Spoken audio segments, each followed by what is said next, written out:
కృష్ణలంకలో ఎక్కువగా పేద మరియు దిగువ మధ్య తరగతి కుటుంబీకులు ఉంటారు. దూరంగా వెళ్ళి చదువుకోలేక చదువు మానేస్తున్నారు చాలామంది. స్కూల్ అయితే ఉన్నది కానీ ఇక్కడ కాలేజీ లేదండి. జూనియర్ కళాశాలను ఏర్పాటు చేయవలసిందిగా గద్దె రామ్మోహన్ కోరామండి మేము. వారు ఎమ్మెల్యే అయిన తర్వాత ఇక్కడ కాలేజీకి 2,30,00,000 శాంక్షన్ చేయించి 16 గదులతోటి 2 అంతస్తులతోటి బిల్డింగ్ తయారు చేయడం మొదలు పెట్టారండి. మొదటగా ఈ కాలేజీలో 30 మంది పిల్లలు మాత్రమే జాయిన్ అయ్యారు. మంచి స్టాఫ్ని తీసుకురావడానికి రామ్మోహన్ గారు ప్రయత్నిస్తున్నారు. కాబట్టి అందరూ పిల్లల్ని ఇక్కడ చేర్చండి చెప్పామండి. అలా చేయటం వలన ఈ కాలేజీలో 250 మంది దాకా చదువుకుంటున్నారు. మట్టిలోంచి మాణిక్యాలను తీయాలనే ఒక సంకల్పంతో క్రీడల మీద ఆసక్తి కల్పించడానికి గద్దె రామ్మోహన్ రావు గారు ఈ ప్రాంతంలో 2 కోట్ల రూపాయలతో ఇండోర్ స్టేడియం తయారు చేయడం జరిగింది. కాలేజీ తెచ్చింది గద్దె రామ్మోహన్ గారు, స్టేడియం కట్టింది ఆయనే. చాలా విషయాల్లో అభివృద్ధి జరిగింది. ఆ అభివృద్ధి ఈ గవర్నమెంట్ వచ్చిన తర్వాత కుంటు పడింది. 2019లో నిర్మాణం పూర్తయి ఓపెనింగ్ చేయడానికి కేవలం గద్దె రామ్మోహన్ రావు గారి పేరుందని నిరుపయోగంలో ఉంచేసి దాన్ని అందుబాటులో రాకుండా చేసి ఎప్పుడైతే నిరుపయోగంగా ఉందో దాన్ని పట్టించుకునే వాళ్ళు లేరో దానికి చాటు మాటన అందరూ వస్తారు. ఎవరి కార్యక్రమాలు వాళ్ళు చేస్తూ ఉంటారు. గంజాయి బ్యాచ్ లాంటి వాళ్ళు, మందు తాగేవాళ్ళు వాళ్ళు వచ్చి రాత్రిపూట అక్కడ గొడవ చేస్తూ ఉంటారు. గేటు ఉన్నా కూడాను ఒక్కోసారి పక్క గోడకు దూకి వస్తూ ఉంటారు. ఏమంటామంటే ఇప్పుడు ప్రభుత్వం ఏం పట్టించుకోలేదు. అప్పుడు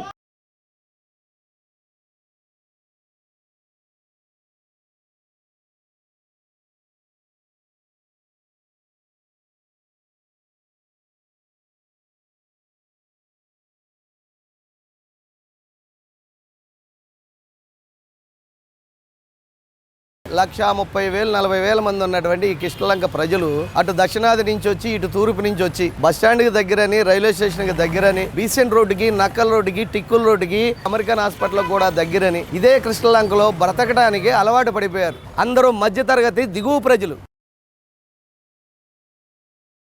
అప్పుడంటే మరీ కట్టన్నప్పుడు బాగా ఇరికి ఉండేది రోడ్లు. హైవే నుంచి పేడ రోడ్డు కిందకి అలాగా ఈ దిగేటప్పుడు కానీ చేసేటప్పుడు కానీ గుంతలు అవన్నిటిలో చాలా ఇబ్బందులు పడేవాళ్ళు. అప్పుడు మాకు గతకలు బళ్ళు చాలా వాటికి ఇరిగిపోయేవి. కింద నుంచి పైకి ఎక్కాలనే ఆతృతతో డ్రైవింగ్ రాని వాళ్ళు అనేక మంది ముందుకెళ్ళటం, హైవే మీద వెళ్ళిపోయేటటువంటి వాహనాలు గుద్దుకుని అనేక మంది మరణించడం ఇది ఎన్నో ఏళ్లగా జరిగింది.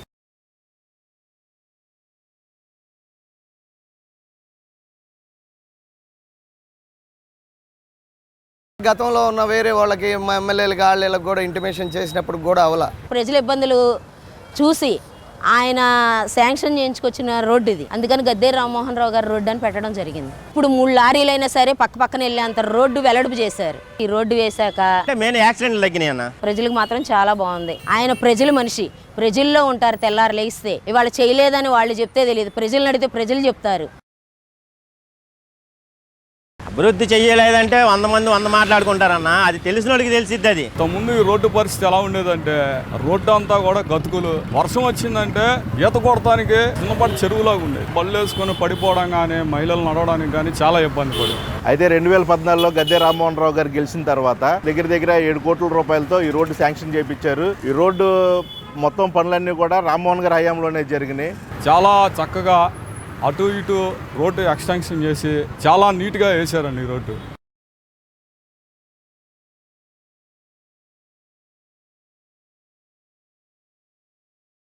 రోడ్డు కట్టుపక్క నష్టపోయిన వాళ్ళందరికీ నష్టపరిహారం ఇచ్చి మొత్తం చేసిన తెలుగుదేశం ప్రభుత్వం అయితే వీళ్ళు వచ్చిన తర్వాత ఇంకో 10% 20% ఏదో రోడ్డు పూర్తి చేసి మొత్తం మేమే పూర్తి చేసామంటున్నారు. వైసీపీ వాళ్ళ పరిస్థితి ఎలా ఉందంటే 7 నెలల గర్భవతిని పెళ్లి చేసుకొని పిల్లడు పుట్టిన తర్వాత అందుకు కారణం మేమే అన్నట్టు చెప్తున్నారు వీళ్ళు. ప్రతి ఇంటింటికి వెళ్దాం, ఎవరైతే నష్టపరిహారం ఇచ్చారు, ఎవరు హయాంలో శాంక్షన్ చేశారు, ఎవరో 30 వంతు ఈ రోడ్డు పూర్తి చేశారో ప్రజల్ని అడుగుదాం రమ్మనండి.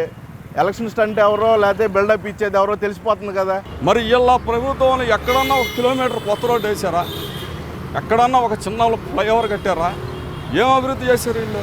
కనీసం చిన్న ప్యాచ్ వర్క్ వేసిన నాయకుడు కూడా ఎక్కడ లేడు. 5వ డివిజన్లో రామ్మోహన్ గారు ఏం చేశారు, ఆయన హయాంలో 2014 నుంచి 2019 వరకు ఏం చేశారో ప్రతిదానికి చర్చకు మేము సిద్ధం. వైసీపీకి ఓటేసిన కార్యకర్తకు కూడా న్యాయం చేసిన వ్యక్తి గద్దె రామ్మోహన్ రావు గారండి. ఈ నిర్మలా కాన్వెంట్ రోడ్డు సింగిల్ రోడ్డుగా ఉండేది. అది ఒక వెహికల్ నుంచి ఒక వెహికల్ క్రాస్ చేయాలంటే చాలా కష్టంగా ఉండేది. తెలుగుదేశం గవర్నమెంట్లో వాళ్ళు వచ్చి ఒకసారి పర్యవేక్షించి 3 monthsలో మాకు సింగిల్ రోడ్ని డబుల్ రోడ్ చేశారు.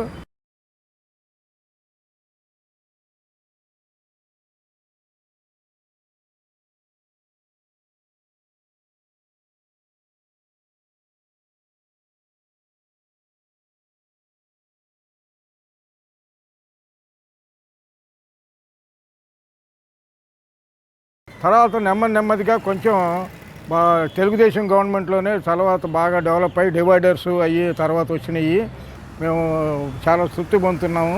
ఎవరైనా కూడా మన తెలుగుదేశం గవర్నమెంట్ ఏ పని అయినా కూడా చంద్రబాబు నాయుడు గారి ద్వారా, రామ్మోహన్ గారి ద్వారా మనకి అంతా విజయవంతంగా ఏ పని చెప్పినా కూడా వాళ్ళు చాలా చక్కగా అన్ని సౌకర్యాలు కల్పిస్తున్నారు.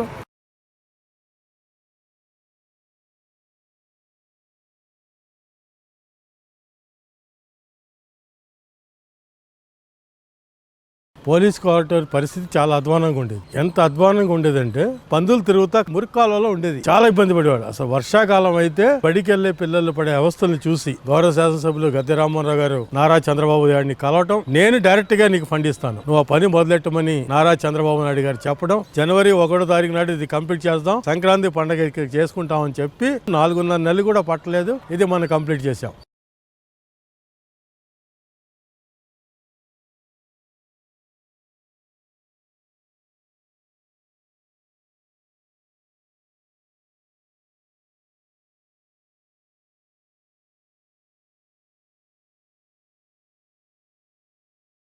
ఆయన ఓట్ బ్యాంక్ రాజకీయాల కంటే కూడా ప్రజా సమస్యల్ని, ప్రజలు ఎవరైతే తమ బాధలు చెప్పుకోవడానికి ముందుకు వస్తారో వాళ్ళ బాధలు తీర్చడంలో ఆయన చూపెట్టే చెరువ ఏదైతే ఉందో దాని ముందు ఇవన్నీ కూడా దిగదింపుడే.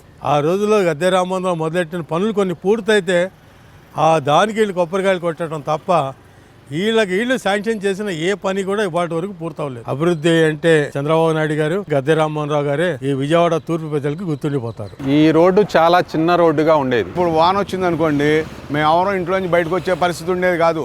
డ్రైనేజీ కూడా బయటకు వెళ్ళలేని పరిస్థితుల్లో ఈ వార్డు మునిగిపోయి ఉంటాం. ఎవరైనా ఈ రోడ్డుకు రావాలంటే చాలా భయంగా ఉండేది. ఈ రోడ్డు కనెక్టివిటీ లేదు. ఇప్పుడు మేము డైరెక్ట్గా గురునానక్ కాలనీ రోడ్డు వెళ్తున్నాం. ఇది వరకు వెళ్ళాలంటే అటంతా తిరిగి వెళ్ళేవాళ్ళం. ఈ రోడ్డు వేసిన తర్వాత ఏమైందంటే ఈ కనెక్టివిటీ ఏలూరు రోడ్డు ఇప్పుడు మన రామవరపాడు రింగ్ నుంచి ఈ రోడ్డు డైరెక్ట్గా బందర్ రోడ్డు కనెక్టివిటీ అయ్యింది.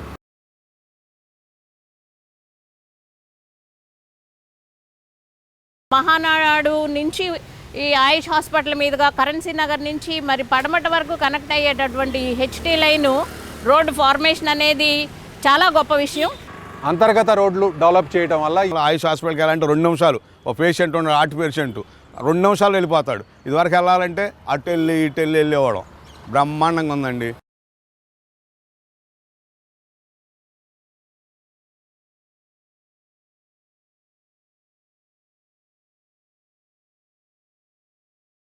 రెండు 2014 నుంచి 19 వరకు ఉన్న డెవలప్మెంట్ మీదే ఇప్పుడు మీరందరూ కూడా నడుస్తూ జరుగుతోంది.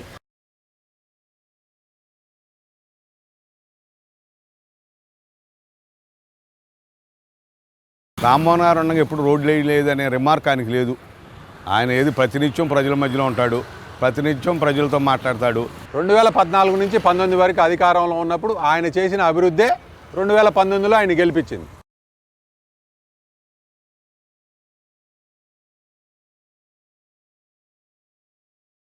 2014 ముందు విజయవాడ కార్పొరేషన్లో ఉన్నా సరే కరెంటు కోతలు విపరీతంగా ఎక్కువగా ఉండేది.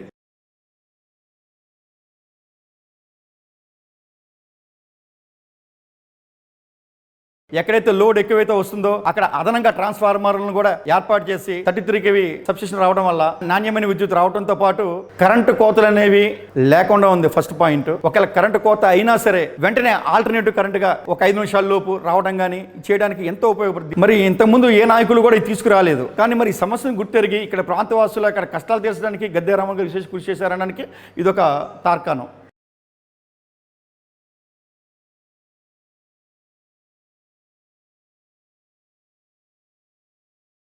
శ్రీలంకలో ఉన్న ఈ 3 వార్డు దగ్గర నుంచి మన బస్ స్టాండ్ వరకు ఉన్న సుమారు 3 డివిజన్లో కలిపి లబ్ధి చేకూరుతుంది అనుకుంటున్నాను. సుమారుగా నాకు తెలిసినందుకు ఆ రోజు అనుకోవటమైనా 4 కోట్ల రూపాయలు అన్నారండి. ప్రజలకు డబ్బులు ఇచ్చేయడం సంక్షేమ అభివృద్ధి అనుకున్న వాళ్ళకి నేను అభివృద్ధికి అన్నదానికి ఒక స్ట్రక్చర్ అంటూ ఉందిగా ఇక్కడ.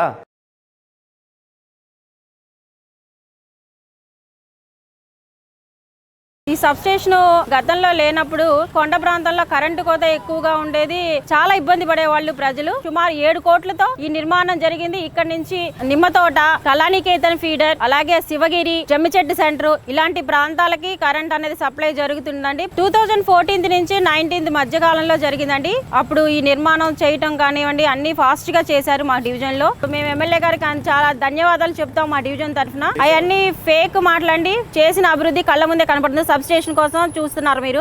ఇటువంటి అభివృద్ధి చూసి కూడా మీరు అలా ఎలా మాట్లాడగలుగుతారండి? డివిజన్ బ్యాంక్ కాలనీలో మనకు కనపడుతున్న సబ్ స్టేషన్ లేని టైంలో ఫీజులు కొట్టేస్తే లైన్ మెన్ తెచ్చుకుని చేసుకుని అయ్యేసరికి మనకి 2 గంటలు 3 గంటలు అయిపోయేది. నిద్ర తేలిపోయేది. ఆ రోజు నిద్ర ఉండేది కాదు. కనీసం 5-6 ఏళ్ళు పడ్డాం బాధలో. దీన్ని గద్దె రామ్మోహన్ గారు 2018 చివరిలో స్టార్ట్ చేశారు. అక్కడి నుంచి మాకు కరెంట్ అనేది పోవటం అనేది ఇంతవరకు చూడలేదు. ఇది దరిదాపు 8వ డివిజన్ మొత్తానికి కవర్ చేస్తుంది. ఇది కొత్త టెక్నాలజీతో తయారైంది. సబ్ స్టేషన్ మామూలుగా మనకు 1 ఎకరంలోనో 2 ఎకరాల్లో ఉండేది. ఇక్కడ 350 గజాల్లో స్థలంలో సబ్ స్టేషన్ 3 అంతస్తుల్లో నిర్మించారు. శంకుస్థాపన చేయకముందు ప్రపోజల్ వచ్చిన టైంలో చుట్టుపక్కల వాళ్ళు అబ్జెక్షన్ పెట్టిన మాట వాస్తవం. గద్దె రామ్మోహన్ గారు ఇనిషియేటివ్ తీసుకుని వాళ్ళందరికీ ఈ టెక్నాలజీ గురించి చెప్పి దానివల్ల ఏం ప్రాబ్లం ఉండదు, ఏమైనా ప్రాబ్లం ఉంటే ఇక్కడ తీయించేసే బాధ్యత కూడా నాదని ఆయన అంత గ్యారంటీగా చెప్పి అందరితో ఒప్పించి ఆయన మాకు చాలా హెల్ప్ చేశారు మా కాలనీలకి.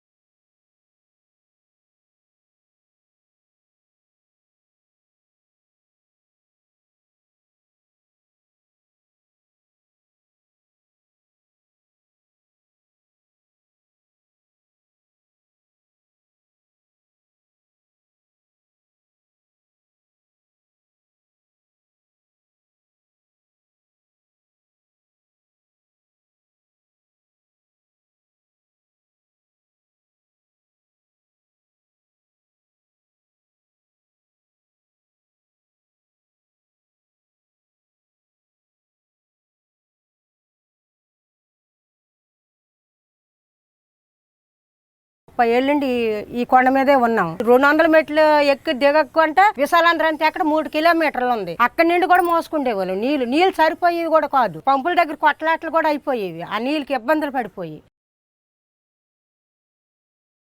వెళ్ళి మీరు అక్కడికి వెళ్ళి అంతే యాపిల్ కసన ఇచ్చుకోమంటారు. మరి అక్కడికి వెళ్ళి మేము యాపిల్ కసన ఎక్కడోటి ఆ ఆఫీసులకు వెళ్ళి తిరిగి వాళ్ళు మా మాట అంటారు. మీరు ఎలా కొన్నారమ్మని కూడా ఇంటికి వచ్చి పైలమర్క్ చేసిన నాయకులు కూడా లేరు.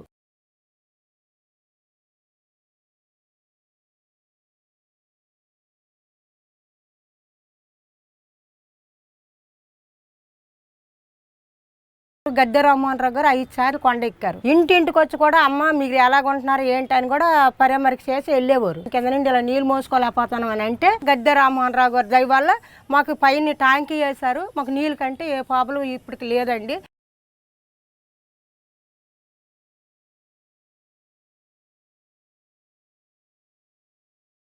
గద్దె రామ్మోహన్ రావు గారు మరి చేశారంటే మరి మాకు నమ్మకం ఉన్నట్టే. ట్యాంకే కడతాను అన్నారు, కట్టారు. ఇప్పుడు అది 5 అయిన తర్వాత అందరూ మేము చేసినాం అంటారు. మరి కట్టేసి ఉన్నది కదా.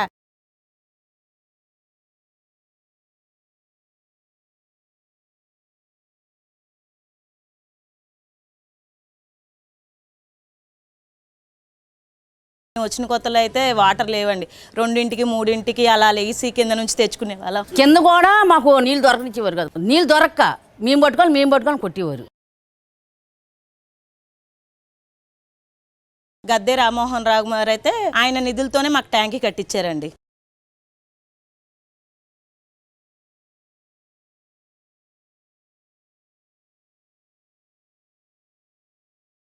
వస్తున్నాయండి, కానీ 2 పూటలు వదలమంటే వదలట్లే మాకు. ఒక 2-3 సంవత్సరాల నుంచి 1 గంట అలాగా వదలడం.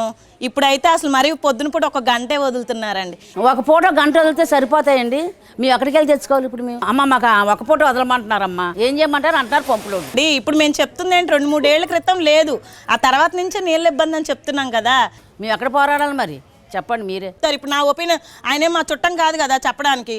మంచి పనులు చేసిన వాళ్ళు ఎవరైనా ముందుకొచ్చి చెప్పడానికి భయం ఏమి లేదండి.